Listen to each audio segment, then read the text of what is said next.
حسد اور ایک دوسرے کے خلاف باتیں نظر آتی ہیں۔ اس فضا نے، اس ماحول نے دنیا کو ناپاک کر دیا ہے۔ اس ماحول نے خاندانوں کے خاندان اجاڑ دیے ہیں۔ اس ماحول نے ہمیں ناپاک کر دیا ہے، دنیا کو ناپاک کر دیا ہے، اور ہر طرف ایک مایوسی کا اور ایک بدلے کا ماحول ہے۔ اور ہم چاہتے ہوئے اور نہ چاہتے ہوئے، ہم چاہتے ہوئے اور نہ چاہتے ہوئے بھی اس ماحول کا حصہ بنتے جاتے ہیں۔ ہم نہ چاہتے ہوئے بھی اس ماحول کا، کس ماحول کا؟ حسد کا، لڑائی کا، جھگڑے کا، مایوسی کا، نفرت کا، بدلے کا ہم حصہ بن جاتے ہیں۔ اور یہ ماحول ہماری روحانی، جسمانی، دماغی اور جذباتی سوچ پر بہت اثر انداز ہوتا ہے۔ یہ ماحول ہماری خاندانی زندگی پر بھی اثر انداز ہے۔ یہ ماحول ہماری روحانی زندگی پر بھی اثر انداز ہے۔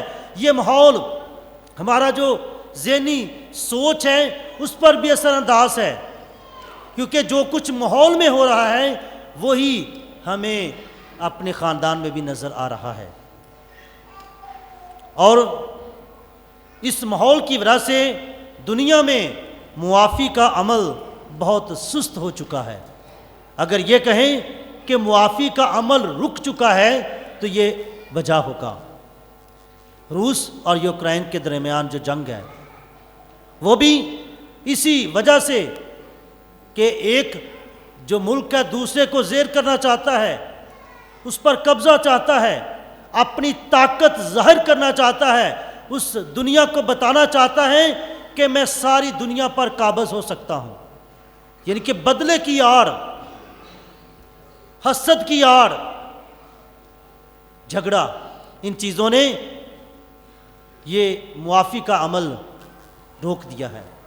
کتنے لوگ وہاں پر ہلاک ہو چکے، کتنے لوگ جانیں دے چکے، لیکن انسانیت لگتا ہے کہ مر چکی ہے، لگتا ہے کہ انسانیت کہیں کھو چکی ہے، اور یہ صرف اور صرف اس عمل کی وجہ سے ہے کہ معافی کا عمل رک چکا ہے۔ افسیوں کے نام خط میں مقدس پالوس لکھتے ہیں، افسیوں کے نام خط 4 باب 32ویں آیت میں، تم ایک دوسرے پر مہربان اور نرم دل ہو اور ایک دوسرے کو بخش دیا کرو جیسا خدا نے مسیح میں تمہیں بخش دیا۔ مقدس پالوس ہمیں دعوت دے رہے ہیں کہ جب ایسا ماحول ہے تو پھر بھی ہم نرم دل ہو جائیں، ہم مہربان ہو جائیں اور ایک دوسرے کو بخش دیا کریں جیسا خدا نے ہمیں بخش دیا، جیسا خدا نے ہمارے قصوروں کو، گناہوں کو بخش دیا، اور اس نے اپنا لہو بہا کر ہمیں خرید لیا۔ میرے عزیزو، ہم مسیح ہوتے ہوئے معافی کے لیے بلائے گئے ہیں۔ معافی مسیحیت کی قدر بھی ہے اور پہچان بھی۔ یہ معافی کا عمل ہمیں موقع دیتا ہے کہ ہم معاف کرتے ہوئے خدا کے نام کو جلال دیں، کیونکہ ہم سب مسیح یسوع کے قربان ہونے سے، اس کے جان دینے سے، اس کے لہو بہانے سے معاف کیے گئے ہیں، کیونکہ اس نے ہمارے گناہوں کو اپنے اوپر لے لیا ہے۔ اس کے لہو نے ہمارے گناہوں کو دھو ڈالا ہے۔ ہم برے کے خون سے خریدے گئے ہیں، ہم برے کے خون سے رنگے ہوئے ہیں، اس لیے اس نے ہمارے قصوروں کو معاف کر دیا ہے۔ میرے عزیزو، مسیح یسوع نے بھی صلیب پر جان دینے سے پہلے ان سب کو معاف کر دیا جنہوں نے اسے پکڑوا دیا، جنہوں نے اس کی تعلیم کو رد کیا، جنہوں نے اس کے معجزات کو رد کیا، جنہوں نے اسے کوڑوں سے مارا، جنہوں نے اس کے منہ مبارک پر تھوکا، جنہوں نے اس کے کپڑوں پر کوڑا ڈالا، جنہوں نے اسے صلیب پر لٹکا دیا اور اسے سنسار کر دیا۔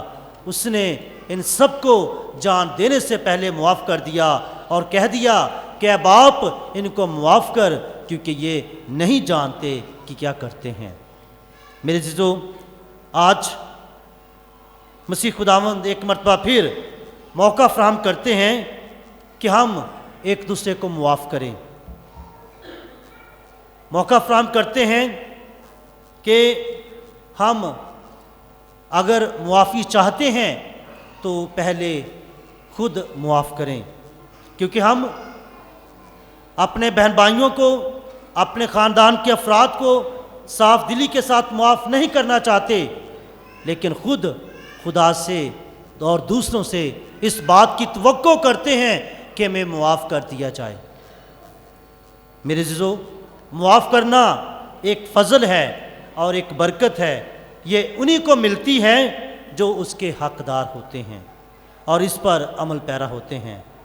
یہ سنہری حروف کہ اگر تم آدمیوں کو ان کے قصور بخشو گے تو تمہارا آسمانی باپ بھی تمہیں بخشے گا، لیکن اگر تم آدمیوں کو نہ بخشو گے تو تمہارا باپ تمہارے قصور نہ بخشے گا۔ یہ سنہری حروف ایک وعدہ ہے، اور یہ وعدہ خدا کے بیٹے کا ہے، یہ وعدہ مسیح یسوع کا ہے، یہ وعدہ مسیح کا ہے، یہ وعدہ دنیا کے نجات دہندہ کا ہے، یہ وعدہ اس عظیم ہستی کا ہے جس نے میرے اور آپ کے لیے جان دی ہے۔ اس نے وعدہ کیا ہے، فرمایا ہے کہ اگر تم اپنے بہن بھائیوں کے گناہوں کو معاف کرو گے تو خدا تمہارے گناہ بھی معاف کرے گا۔ یہ خدا کا وعدہ ہے کہ اگر تم دل سے اپنے عزیزوں کو معاف کرو گے، بہن بھائیوں کو معاف کرو گے تو خدا باپ بھی، آسمانی باپ بھی، میرا باپ بھی تمہیں کیا کرے گا؟ معاف کرے گا۔ میرے عزیزو، یہ وعدہ اس پیشن گوئی کی نشاندہی ہے جو آج کی ہم نے پہلی تلاوت میں سنا۔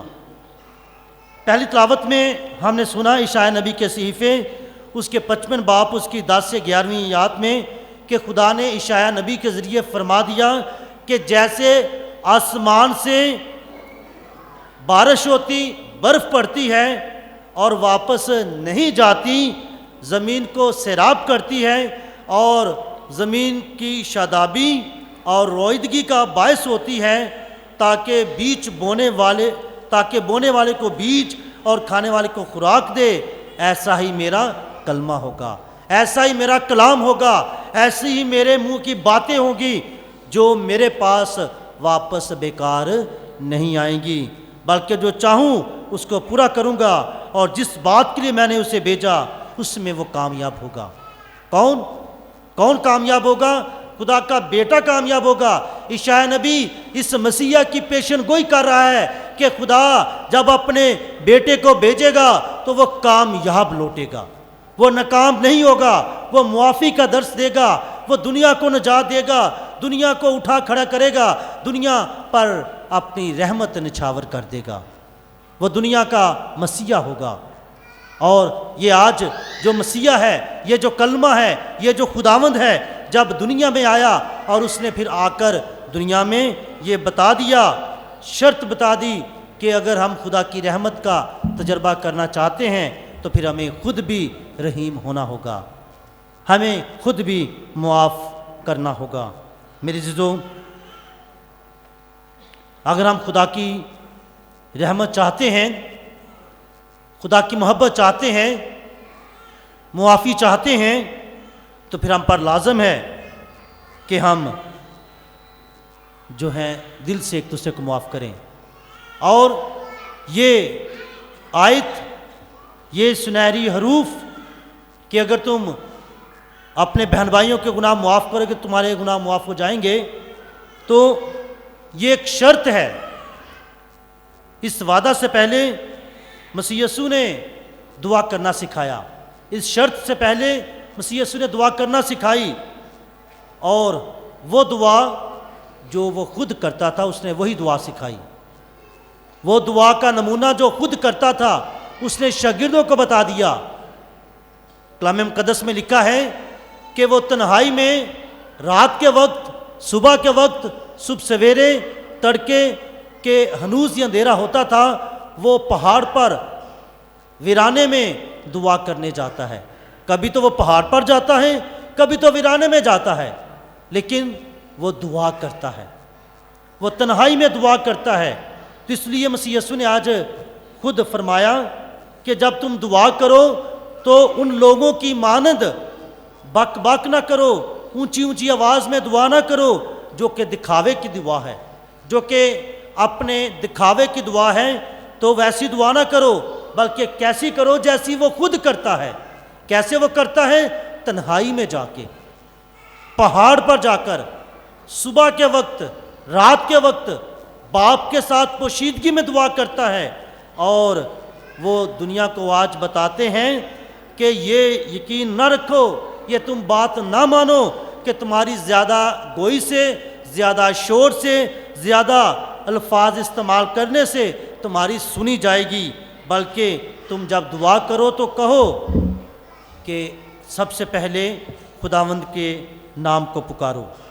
یہاں پر خداوند نے جو دعا سکھائی اس میں انہوں نے پہلے خدا کے اختیار کا اقرار سکھایا، آسمانی باپ کا اقرار سکھایا کہ پہلے جب تم دعا کرو تو پھر پہلے سب سے پہلے آسمانی باپ کی قدرت کا جو اختیار ہے اس کو مانو، اور کہو کہ اے ہمارے باپ تو جو آسمان پر، اس بات کو مانو کہ ہمارا باپ، ہمارا خدا، ہمارا مالک، ہمارا رازق، ہمارا پروردگار جو ہے آسمان میں رہتا ہے۔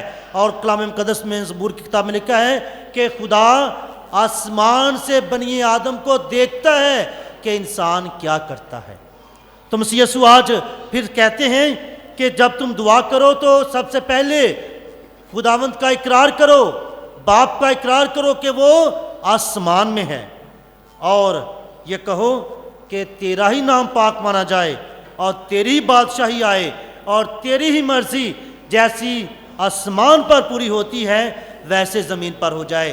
یعنی کہ جیسے خدا کے فرشتے، خدا کے لوگ، خدا کے راست باز، خدا کے مقدسین آسمان میں اس کی آواز کو سنتے ہیں اور خدا کے فرشتے اس کی آواز پر لبیک کہتے ہیں، اس کی مرضی پر چلتے ہیں، تو یہی مرضی زمین پر آ جائے۔ مسیح یسوع نے یہ دعا کی اور کہا کہ ہر روز ہم دعا جب مانگیں تو ہم ہر روز یہی کہیں کہ اے خداوند تیری مرضی جیسے آسمان پر پوری ہوتی ہے زمین پر بھی ہو جائے، تاکہ زمین پر بھی امن آ جائے، زمین پر بھی سلامتی آ جائے۔ اور یاد رکھیں کہ یہ دعا جو ہم نے ہر روز پڑھتے ہیں، یہ دعا جو چھوٹے بچے بھی، بڑے بھی، ہر شخص مسیح ہونے کے ناطے پڑھتا ہے، تو یاد رکھیں کہ یہ دعا دنیا کی ایسی دعا ہے کہ دنیا میں سب سے زیادہ پڑھی جانے والی ہر روز کی دعا ہے۔ ہر روز ہم اس دعا کو پڑھتے ہیں اور ہر روز خداوند کی مرضی کو مانگتے ہیں، خداوند کی سلامتی کو مانگتے ہیں، اور خداوند کی روز کی اپنے لیے خدا سے روز کی روٹی مانگتے ہیں۔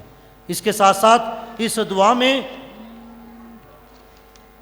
مسیح یسوع نے یہ بھی سکھایا، پہلے مسیح یسوع نے سکھایا کہ ہم خدا باپ کے اختیار کا اقرار کریں، اس کی قدرت کا اقرار کریں، اور پھر اپنی التجائیں پیش کریں۔ اور التجا کیا ہے؟ کہ ہمیں روز کی روٹی دے۔ التجا یہ نہیں کہ ہمیں آنے والے 10 سال کی روٹی دے، یہ التجا نہیں کہ ہمیں آنے والے 50 سال کے لیے روزگار دے دے، بلکہ کیا مانگا؟ ہمیں روز کی روٹی دے۔ اور اس کے ساتھ ایک اور کہا کہ جب ہم دعا کریں تو اس بات کو دہرائیں کہ ہم اے خداوند ہمارے قصور ہمیں بخش دے، ہمارے قرض ہمیں بخش دے، جیسا کہ ہم اپنے قرض دار کو بخشتے ہیں تو بھی ہمارے قرض ہمیں بخش۔ خدا ہمارے قصوروں کو معاف کرتا ہے۔ تو مسیح یسوع نے کہا کہ خدا سے یہ بھی دعا کرو کہ جیسے اس نے ہمیں معاف کیا ہم بھی ایک دوسرے کو معاف کریں، اور یہ بھی کہا کہ ہمیں آزمائش میں نہ پڑنے دے، کیونکہ وہ جانتے ہیں کہ ہم کمزور ہیں، اور کمزوری کی حالت میں اگر آزمائش میں گر پڑے تو ہمارے لیے اٹھنا مشکل ہوگا۔ اور اتوار کے روز ہم نے مسیح یسوع کی آزمائش پر دھیان و گیان کیا تھا کہ کیسے مسیح یسوع اس آزمائش پر جو کہ شیطان اسے آزماتا ہے، روٹی کی، بھوک کی، پیٹ کی، شہرت کی جو آزمائش آئی تھی، اس کو مسیح یسوع کیسے اس پر غالب آتے ہیں۔ اور اس لیے مسیح یسوع ہمیں ہر روز اس دعا کا حکم دیتے ہیں کہ ہم خدا سے یہی دعا کریں کہ خداوند ہمیں آزمائش میں نہ پڑنے دے۔ میرے عزیزو، روزوں کا یہ خوبصورت موسم ہمیں یہ موقع فراہم کرتا ہے کہ ہم دعا، روزہ، خیرات اور پشیمانی اور سچے اعتراف سے خدا کی طرف رجوع لائیں۔ یہ روزوں کا یہ خوبصورت موسم ہمیں دعوت دیتا ہے کہ ہم سچے دل سے اعتراف کریں، موقع فراہم کرتا ہے کہ ہم اپنی زندگی کا جائزہ لیں، ہم اپنے بیٹھنے اٹھنے کا جائزہ لیں، ہم اپنے رہن سہن کا جائزہ لیں اور ایک دوسرے کو معاف کریں۔ آج دنیا میں معافی کی اشد ضرورت ہے، آج ہمارے گھرانوں میں معافی کی اشد ضرورت ہے، آج میاں بیوی کو ایک دوسرے کو معاف کرنے کی اشد ضرورت ہے، آج بہن بھائیوں کو معاف کرنے کی اشد ضرورت ہے، آج کلیسیا کے رہنماؤں کو ایک دوسرے کو معاف کرنے اور قبول کرنے کی ضرورت ہے، آج سیاسی رہنماؤں کو ایک دوسرے کو معاف کرنے اور قبول کرنے کی ضرورت ہے۔ تو اس لیے روزوں کا یہ خوبصورت موسم ہمیں توبہ، تبدیلی اور پشیمانی کی دعوت دیتا ہے۔ خداوند سے دعا ہے کہ خداوند ہمارے باطن کو تبدیل کرے اور ہمیں یہ قوت دے، ہمت دے، طاقت دے، تاکہ ہم سچے دل سے ایک دوسرے کو معاف کریں، قبول کریں، تاکہ ہم بھی خدا کی حضوری سے معافی اور رحمت کو پا سکیں۔ مسیح ہمارے خداوند کے وسیلہ سے۔